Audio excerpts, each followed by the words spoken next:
What's up? Okay, I have Secret Santa gift number 6 that I wanted to open with you guys. It's been a very productive morning.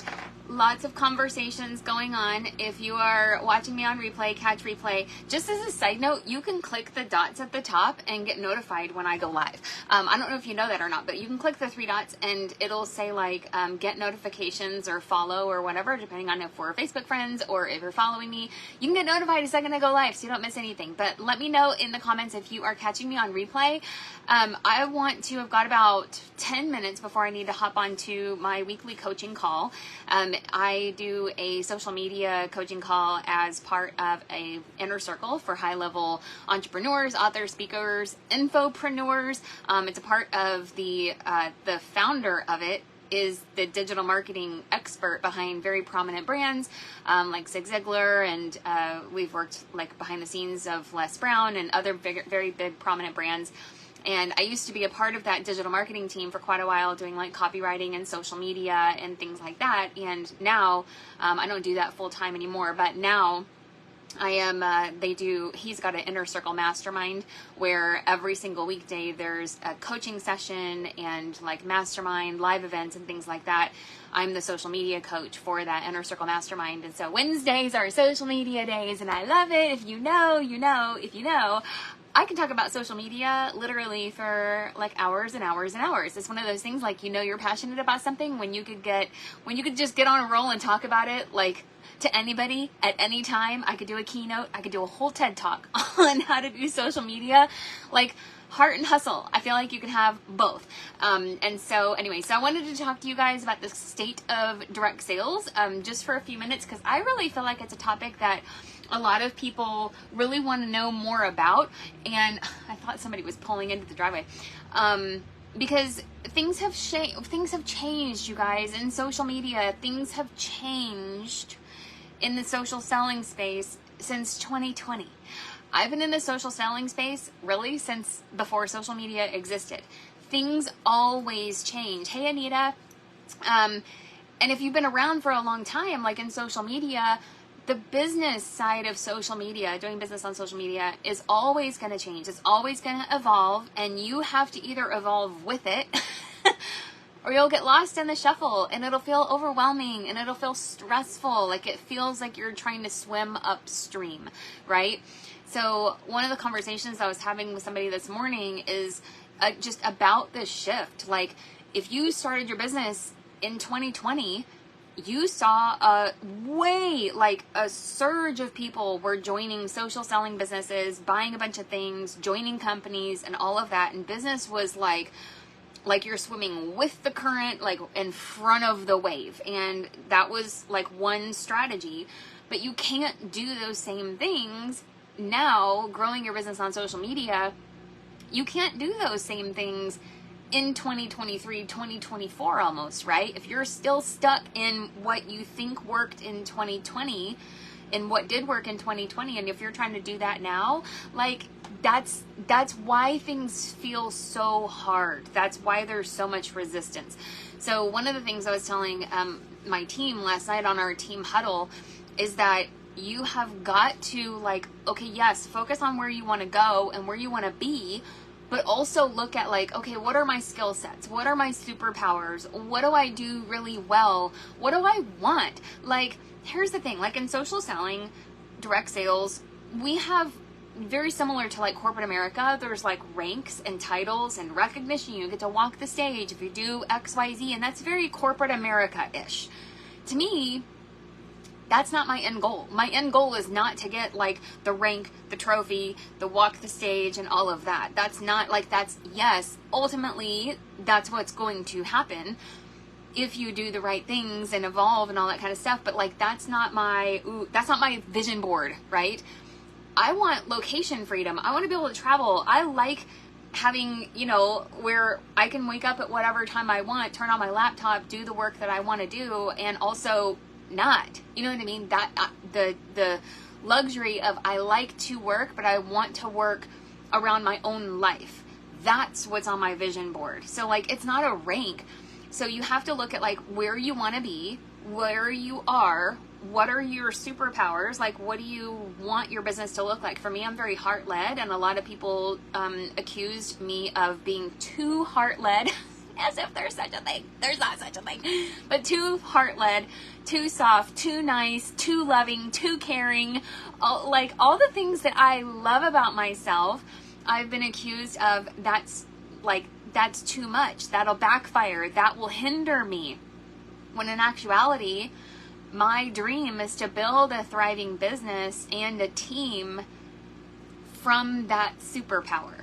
I want to build a team and a business that is like literally the embodiment of caring and love and, yeah, business and making money, but at the same time, I don't think there's an either or. You either have to be hustle and grind your face off and ignore your family and like skip baseball practices and no date nights with your spouse and, hardcore go get it and, whatever, yell at your team and all that kind of, I'm not into that. I don't believe in the either or, where like you either have to be all hustle and grind or only work your business sometimes, and I'm gonna take 6 months off my business and only focus on my family. I truly believe in the day and age of social media, you can have both. It's not or, it's both.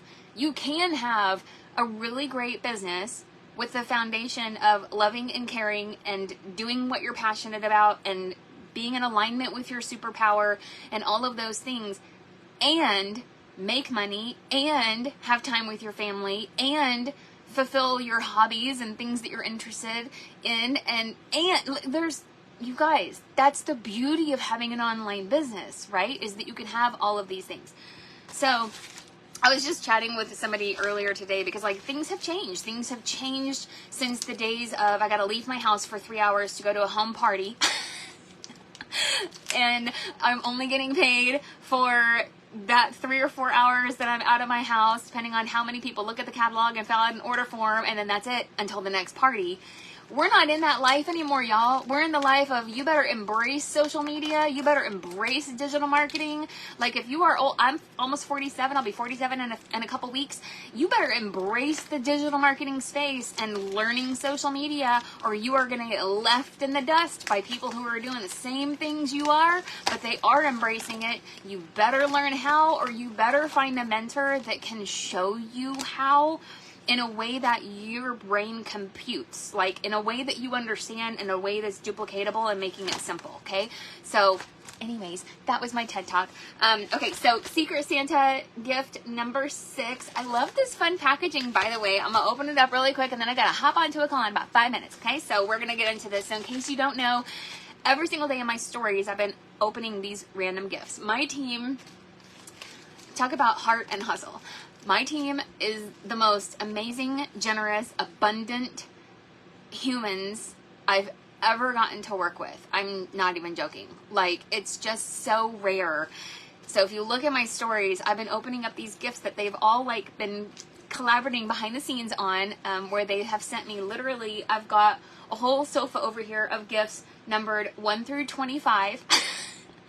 And every single day I'm supposed to open that day's gift. Today is December 6th, so I'm opening gift number 6. I don't know who it's from. So if you're Secret Santa number 6, I don't know who this is from yet. Maybe it's inside. But I'm posting most of them in my stories. You have to follow along there. And a lot of like behind the scenes stuff, which is actually pretty funny. Because especially when my husband's on with me, like he's funny. Like I'm funny, he's funny. Okay, so I'm going to open this up. I'll let you guys peek first. I don't know what's in here. Okay, so here's a piece of paper. A note from your gift giver. Merry Christmas, love ya. It's no name. There's no name, you secreter person. Okay, so I'm gonna open this. Okay. Okay, y'all, this is not fair when you know my love language and then you make me cry. That's not fair. I've cried twice today so far, both for good reasons, but like some of y'all know how to get your girl emotional. So, okay, I'm not gonna do it. I've already done my makeup twice today. All right, it says, Merry Christmas, love ya. It's a cute Christmas card. I'll show you what the gift is, and I'll explain very quickly why this is so sweet. These are earrings. First of all, I love earrings. These are earrings, and they're butterfly wings. How gorgeous are those? You guys, look. Like they're, can you, oh, they have glitter. Glitter is my favorite color. How did you know? They have glitter, and they're purple and transparent. So for the last, I want to say 10 years, I have had butterflies on the brain for a couple different reasons. One, it goes back to my origin story. I always talk about getting in your superpower, and every superhero has an origin story. And part of my origin story is that when I started in my direct sales career, I was, and still kind of am, super afraid of public speaking. Okay? So when I started my direct sales career, I really had to get over that fear. My very first home party was in my mother-in-law's living room in front of all her church friends, and I was terrified. I was so terrified, I wanted to throw up. I had cue cards, like index cards, that like the literal first line of it said, you know, say your name and smile. Like, it was terrifying. And I ditched the business card. I ditched the index cards, and long story short, I threw away those cue cards, and I just looked at everybody in the room, and I said, I'm terrified. This scares me. I'm afraid of this. I'm afraid of public speaking. I'm afraid of being in front of you guys. Can I just show you guys some of the products that I like and just shop with y'all like we're friends? And that was in my early 20s. And that is still to this day how I try to operate my business, both in mentoring my team and also if you're one of my customers. I'm just your friend who helps you get the things that you want. And I'm also your friend that's going to tell you, you don't want to buy that? Like, I'll tell you what not to buy. And then I'll tell you, oh, you need to like rearrange your budget to buy this. Like, I'm just going to tell you straight up. And so the butterfly, why it's so symbolic, is for two reasons.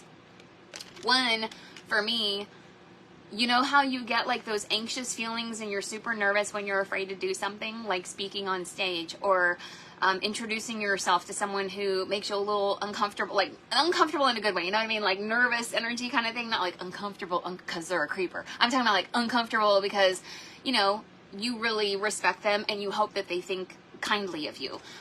Those nervous things that are in your stomach sometimes are those things that your brain is like, go do this. This is going to grow you. So I have been calling it chasing butterflies, because when you get butterflies in your stomach, what if you considered those butterflies like the path to growth, the path to something evolving in you? And instead of looking at butterflies in your stomach like your nerves are making you sick, what if you start looking at it like, I'm going to chase these butterflies because they help me grow? The other thing I look at butterflies as a symbol, and we talked about this last year at our annual conference called Thrivepalooza, where our whole team basically embraced the butterfly as a symbol, because what you are now, like the messy, weird looking caterpillar kind of thing, where it's like, you're kind of ugly right now, not like physically, you know what I'm saying, but like your life situation's a little bit ugly. Maybe it's not what you thought it was going to be. Maybe you're still in that phase where it's like, I'm growing, but I still look like a caterpillar, but I know I'm supposed to be more. And you have to go through this process where you've got to become what you're supposed to be. And in that phase where the caterpillar turns into a butterfly, it actually kind of looks like a goo, like a pile of goo, like a messy pile of goo. And sometimes that's how life gets. Sometimes that's how business gets. Sometimes, especially, you know, in the beginning when I was telling you about transitioning from the ways of doing business in 2020 to the ways of doing business in 2024, right now, in the in-between, you might feel like it's a big pile of goo. And it doesn't make any sense. You're not where you were, but you're also not where you want to be. And I want you to remember that. That's what, honestly, that's somebody on my team sent me this, and I know it's somebody who knows the symbolism to me of a butterfly. So it means the world to me. Like, I love them. I love the color purple. I love glitter. It's my favorite color. And I love the symbol of a butterfly.